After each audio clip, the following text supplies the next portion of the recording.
Hi hello friends, இந்த வீடியோவில் ஆடி பௌர்ணமி சனிக்கிழமை திருவண்ணாமலைக்கு கிரிவலம் போன வீடியோவும் ப்ளஸ் ஞாயிற்றுக்கிழமை குலதெய்வம் கோயிலுக்கு போயிட்டு பொங்கல் வச்ச வீடியோவும் தான் மிங்கிள் பண்ணி கொடுத்துருக்கேங்க. அதாவது திருவண்ணாமலைக்கு நீங்கள் ஃபஸ்ட் டைம் போகிறீங்க, இல்லை போகிற ஐடியா இருந்துச்சு அப்படின்னா ஒரு சில டிப்ஸ் நான் கொடுக்குறேன். அது உங்களுக்கு யூஸ்ஃபுல்லாக இருக்கும்னு நினைக்கிறேன்.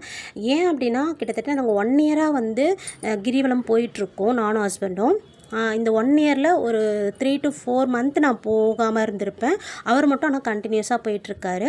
அதனால ஒரு சில வீடியோஸ், அதாவது டிப்ஸ் வந்து நான் உங்களுக்கு கொடுக்கலான் இருக்கேன். இப்போ நீங்கள் கிரிவலம் போகிறீங்க அப்படின்னா கண்டிப்பாக வந்து ஒர்க் இருக்கும், இல்லை ஃப்ரீ டேஸ், அதாவது சாட்டர்டே சண்டேனா ஓகே, உங்களுக்கு எந்த டைம்னாலும் போக முடியும். பட் ஒர்க் இருக்கிற டைம்னா ஒர்க்லாம் முடிச்சுட்டு தான் நீங்கள் கிளம்புற மாதிரி இருக்கும். அது எல்லாமே ஓகே. பட் ஆனால் கிரிவலம் நீங்கள் போக ஆரம்பிச்சிங்கன்னா பகலில் போங்க. தயவு செஞ்சு ஒரு 4 to 5 o'clock அங்கே ரீச் ஆகிற மாதிரி நீங்கள் போனீங்க அப்படின்னா 5 o'clock or 6 o'clock நீங்கள் ஸ்டார்ட் பண்ணிங்கன்னா ஒரு 11 to 12 அந்த டைமிங் நீங்கள் முடிச்சிட்டிங்கன்னா பஸ் ஏற ஆரம்பிச்சிங்கன்னா நீங்கள் தூங்கிட்டு வர்றதுக்கும் வீட்டுக்கு வந்து கொஞ்சம் ரெஸ்ட் எடுக்கிறதுக்கும் உங்களுக்கு கரெக்டாக இருக்கும். அதே வந்து நீங்கள் கொஞ்சம் லேட் நைட்டாக போய் இறங்குறீங்க, அதாவது 10 மணி 11 மணி அந்த மாதிரிலாம் 1 மணிலாம் நீங்கள் போய் இறங்குனீங்க அப்படின்னா அந்த மிட் நைட்டில் நடக்கிறது வந்து ரொம்ப ஒரு எக்ஸ்ட்ரா ஒரு கஷ்டமாகவும் இருக்குது. ஏன் அப்படின்னா அது வந்து அந்த டைமில் வந்து நமக்கு டயர்டு வந்து எக்ஸ்ட்ரா டயர்ட் ஆகுது. அதனால வந்து நீங்கள் கொஞ்சம் பிளான் பண்ணிக்கிட்டு நீங்கள் ஒரு 6 o'clock அங்கே ரீச் ஆகிற மாதிரி போயிட்டீங்கன்னா நீங்கள் ஈஸியாக நடந்துட்டு நீங்கள் பஸ் ஏறி ரெஸ்ட் எடுக்கிறது கரெக்டாக இருக்கும். அதே மாதிரி நீங்கள் முன்னாடியே போனீங்க அப்படின்னா சாட்டர்டே சண்டேனா கண்டிப்பாக கூட்டம் ஜாஸ்தியாக இருக்குங்க. இந்த டைம் சாட்டர்டே சண்டேங்கிறது தான் சரியான கூட்டம். அதாவது திருவண்ணாமலைக்கு உள்ளே என்ட்ரே ஆக முடியலைங்க. பிரிட்ஜுக்கிட்டேயே வந்து வண்டியெல்லாம் ஸ்டாப் ஆகிடுச்சு. அந்த பிரிட்ஜை தாண்டறதுக்கே கிட்டத்தட்ட ஒரு 1/2 hour அங்கேயே வெயிட் பண்ணுச்சு. அதையும் தாண்டி நாங்கள் உள்ளே போனதுக்கப்புறம் ஒரு 10 minutes தான் மூவ் ஆகியிருக்கோம் அந்த பஸ். ஆனால் அதுக்கப்புறம் வந்து மூவ் ஆகவே இல்லை.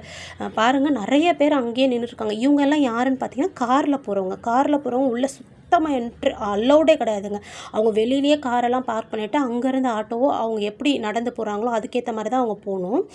பஸ் எல்லாமே உள்ளே போகும், ஆக்சுவலாக பஸ் ஸ்டாண்ட் வரைக்கும் போகும். ஆனால் இந்த டைம் பஸ் ஸ்டாண்ட் கிட்டே போகவே இல்லைங்க. ரொம்ப ரொம்ப ரொம்ப முன்னாடியே நின்றுடுச்சு. அதாவது நாங்கள் இதுக்கு மேலே நின்னால் நம்ம வந்து போகிறது ரொம்ப கஷ்டம்னு சொல்லிட்டு அங்கேயே இறங்கிட்டு 1 hour, அதாவது 1 kilometer கிட்ட நாங்கள் நடந்தோங்க. நடந்து வந்ததுக்கப்புறம் தான் ஆட்டோவே கிடச்சிது. ஆட்டோவில் ஏறியுமே 1/2 hour ட்ராவல் ஆட்டோலேயே. அந்த ஊரை சுற்றி எங்கே போனாலும் சரியான கூட்டம், போலீஸு, க்ரௌடு அந்த மாதிரி. அதையும் தாண்டி கோபுரத்துக்கிட்ட வந்து நின்னும் சரியான கூட்டங்க. அந்த கோபுரத்துக்கிட்டக்க போகிறதுக்கே ரொம்ப நேரம் ஆச்சுங்க. இன்ச்சு பை இன்ச்சாக தான் நகர்ந்து மூவ் ஆச்சு.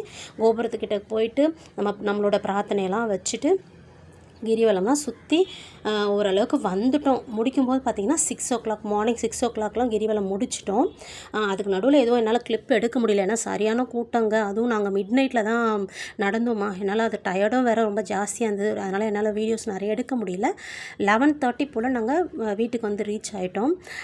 ரீச் ஆனதுக்கப்புறம் ஆக்சுவலாக எங்களோட குலதெய்வம் பார்த்திங்கன்னா சிங்கப்பெருமாள் கோவிலில் இருக்குது. ஆனால் அவங்க வந்து மார்னிங் மட்டும்தான் திறப்பாங்க கோவில்.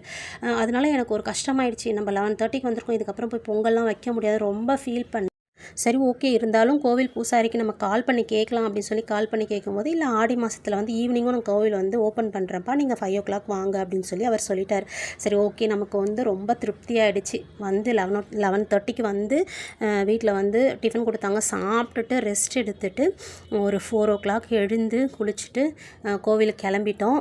ஆக்சுவலாக கோவிலுக்கு எல்லாருமே ஃபேமிலியோடு தான் போகணும். நாத்தனார் ஃபேமிலியும் வந்திருந்தாங்க. எல்லாருமே போயிருந்தோம். போயிட்டு நான் தான் பொங்கல் வச்சேன். பொங்கல் வச்சு நல்லபடியாக பொங்கல் வச்சு முடித்து சாமியும் கும்பிட்டுட்டோம். அதுக்கு நடுவில் பாருங்கள், பசங்கள்லாம் நல்லா விளையாடிட்டுருக்காங்க, ஜாலியாக என்ஜாய் பண்ணுறாங்க. நம்ம மட்டும் கோவிலுக்கு போகாமல் நம்ம வீட்டில், அதாவது நம்ம நாத்தனார் அவங்க ஃபேமிலி எல்லாருமே கூட்டிகிட்டு போகணும் அப்படின்னா ரொம்ப நல்லது. அதனால் அவங்களுமே வந்திருந்தாங்க. எப்போ நாங்கள் போனாலும் அவங்கள கூட்டிகிட்டு தான் போவோம். தயவு செஞ்சு குலதெய்வம் கோவிலுக்கு போகணுன்னு நினைக்கிறவங்க இந்த ஆடி மாதத்தில் ஏதாவது ஒரு வெள்ளிக்கிழமை, செவ்வாய்க்கிழமை, ஞாயிற்றுக்கிழமை ஏதாவது ஒரு நாள் போயிட்டு பொங்கல் வச்சு சாமிக்கு ஒரு அர்ச்சனை பண்ணிவிட்டு வேண்டிட்டு வாங்க. கண்டிப்பாக உங்கள் குடும்பத்துக்கு ரொம்ப ரொம்ப நல்லதுங்க.